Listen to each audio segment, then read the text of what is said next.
Hello मेरे प्यारे साथियों, मेरे प्यारे बच्चों। तो आज हम स्टार्ट कर रहे हैं जी पटेल की एक साहकार नावल, जो कि है ऑन किलिंग अ ट्री।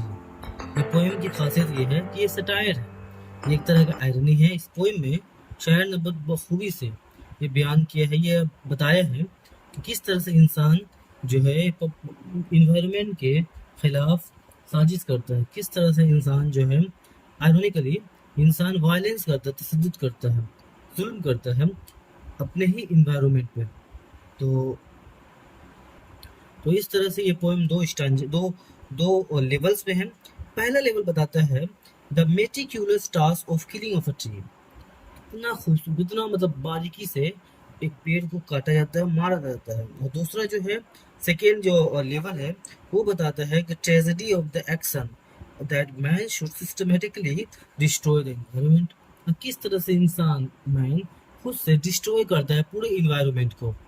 तो ये दो स्टांजा, दो लेवल्स के बारे में इस पोएम में जो मैंने बताया है अभी, वो जी पटेल इस तरह से बयान करना चाह रहे हैं कि इस पोएम में खास तौर से एक पेड़ कितना मेहनत और मुशक्कत से, कितना जो है ना, धरती जो है, कुदरत जो है, नेचर उसको बहुत ज़्यादा जो है हर चीज़ से जो है मुहैया करता है, हर चीज़ को देता है बढ़ने के लिए, पनपने के लिए। लेकिन इंसान क्या करता है, उसे बर्बाद कर देता है, काट देता है। तो आइए पोएम का हम लोग जो है इंट्रोडक्शन पढ़ते हैं पहले। Gieve Patel is a renowned Indian poet, write and playwright and painter। बोला कि जी पटेल एक मशहूर, renowned मतलब मशहूर होता है, इंडियन पोएट है, प्ले राइट प्ले लिखने वाले हैं, एंड पेंटर और पेंटर है। हम बता दें आपको कि जी पटेल मुंबई से बिलोंग करते थे, ठीक है, गुजराती फैमिली से बिलोंग करते थे, जो कि मुंबई में आके बस गए थे। फिर बोल रहा क्या, in his poetry Patel uses syncopated rhythm. Syncopated का मतलब होता है, रिदम का मतलब बता दे रहे हैं क्या होता है। रिदम का मतलब होता है कि लास्ट का जो वर्ड्स है ना, जैसे आप सैलाई कंपेयर दीजिए, इसी इसी सीरीज में आपको मैंने दिया है, इसी चैनल में देख लीजिएगा आप, सैलाई कंपेयर देगा, उसका कंप्लीट देखिएगा कि लास्ट में लिखा हुआ है so long man can breathe or eyes can see, so long life in this life to thee. देखिए कि लास्ट वाला कंप्लीट जो है मिलता है, लेकिन आप इसमें जो देखिएगा वो ब्लैंक वर्स है। इसमें आपको थोड़ा सा भी कुछ भी लाइन मिलेगा नहीं। से यहाँ पे ट्री है, नाइफ है, डाउन है, अर्थ ग्रोन है, अर्थ है, फीडिंग है, एब्जॉर्बिंग है, वाटर है, हाइड है। तो हर लाइन जो है एक दूसरे से जुड़ा है, दूसरे से अलग है। तो इसी इसी तरह से इसमें साइन को पेटेड रिदम का इस्तेमाल किया गया है। मतलब ये होता है कि इसमें रजी काफिया नहीं है, ब्लैंक वर्स टाइप का है। फिर बोल रहा है क्या, he brings the flavor of every day's speech in his poetry। हर रोजमर्रा के दिन में जिस तरह से हम बातचीत करते हैं, उसी तरह के ये फ्लेवर लाते हैं, उसी तरह से जो है ना, इसमें उसी तरह का एक मजा लाते हैं। Some of his notable works are mirroring how do you withstand body 1976। कुछ उनके खास किताबों का नाम है, जो कि मिरर्ड है, मिररिंग है, how do you withstand body 1976। ये कुछ उसकी खास किताब का नाम है। दूसरा पैराग्राफ में क्या बोलता है, the poem is about the harm done to the environment by human beings. ये पोएम किस बारे में है, किस तरह से इंसान ही जो है क्या करता है, इन्वायरमेंट को नुकसान पहुंचाता है। हार्म को मतलब नुकसान पहुंचाना होता है। In a voice of sarcasm and irony। ये एक वॉइस है, ये जो इसमें शायद तंज कर रहा है। तंज का मतलब होता है कि जो है ना, एक अलग तरीका से बयान करता है, जिसको आप आम जबान में ताना भी बोल सकते हो, ताना मार रहा है समझ लीजिए। The poet speaks man's violence. शायर बोलता है, बताता है इंसानों की, ठीक है, वायलेंस के बारे में, तशद्दुद के बारे में, जुल्म के बारे में। इम्पेशेंस टुवर्ड नेचर, कितना बेसबर है नेचर के प्रति, नेचर की तरफ कितना बेसबर है। The poem is written in free verse. जो पोएम है लिखा हुआ है फ्री वर्स में। फ्री वर्स का मतलब इसका कोई मीटर नहीं होगा, कोई रदीफ काफिया नहीं होगा। लास्ट के जो वर्ड मिलता था दूसरे पोएम में, इस तरह से इसमें नहीं है। तो चलिए पोएम को स्टार्ट करते हैं। शुरुआत में बोल रहा है शायर, it takes much time to kill a tree, not a single not a simple jab of the knife will do it.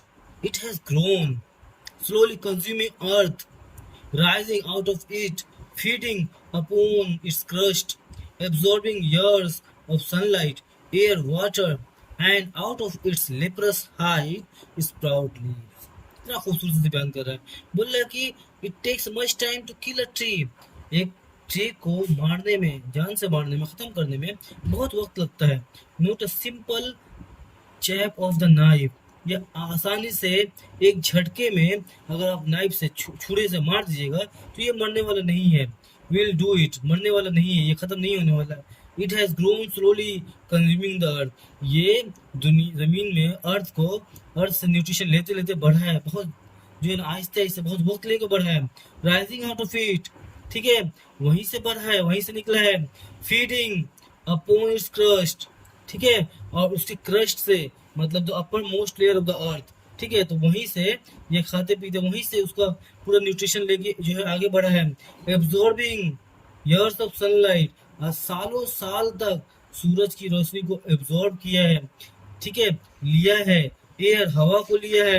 Water, water को लिया है। And out of its leprous hide, आप बोल रहे हैं क्या कि उसके खूरदार खूरदार हाइट से, चमड़े से, इसका मतलब ये होता है कि उस पेड़ के जो छाल है ना वो लिप्रस टाइप का है। लिप्रस मतलब कोड़ होता है, मतलब बेरंग है, अजीब सा गंद, मतलब जो मतलब ना खूबसूरत नहीं है, देखने में अजीब सा लगता है।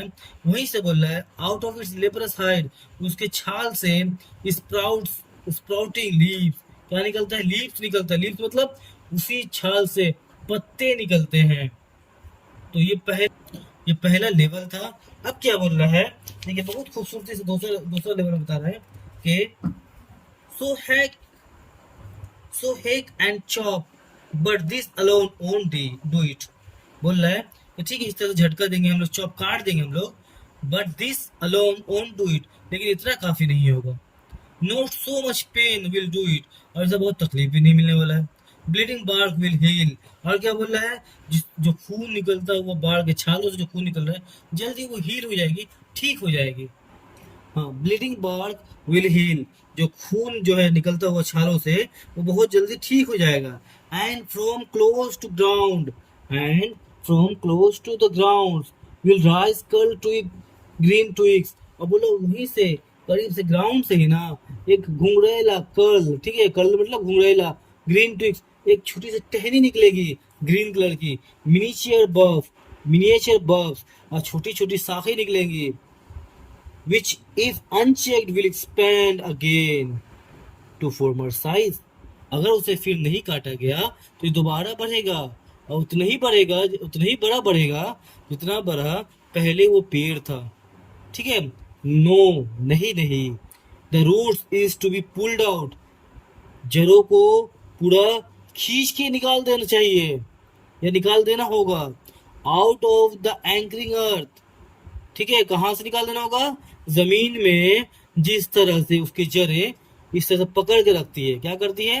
एंकर की तरह, एंकरिंग अर्थ, जमीन को पकड़ के रखती है जड़ों को, वहां से खींच के निकालना पड़ेगा। It is to be roped, ये काट देना पड़ेगा। टाइड, या बांध देना पड़ेगा। And pulled out, snapped out, और पुल्ड आउट इंटायरली, बोला बाहर निकलना पड़ेगा, स्नैप काट देना पड़ेगा, या फिर पुल्ड आउट इंटायरली, मुकम्मल तौर पे उसको निकाल देना पड़ेगा। आउट फ्रॉम द अर्थ कैव, कहाँ से? जमीन की गुफा से, जमीन की गाढ़ से। जब आप पेड़ की जड़ों को, यानी पेड़ को पूरे खींच कर निकाल दीजिएगा तो अंदर में जो जड़ थी वो जड़ जो है एक गुफा बना देती है, उस जमीन के अंदर में गाढ़ जैसा बना देती है। तो उसी गाढ़ के बारे में बोला जा रहा है।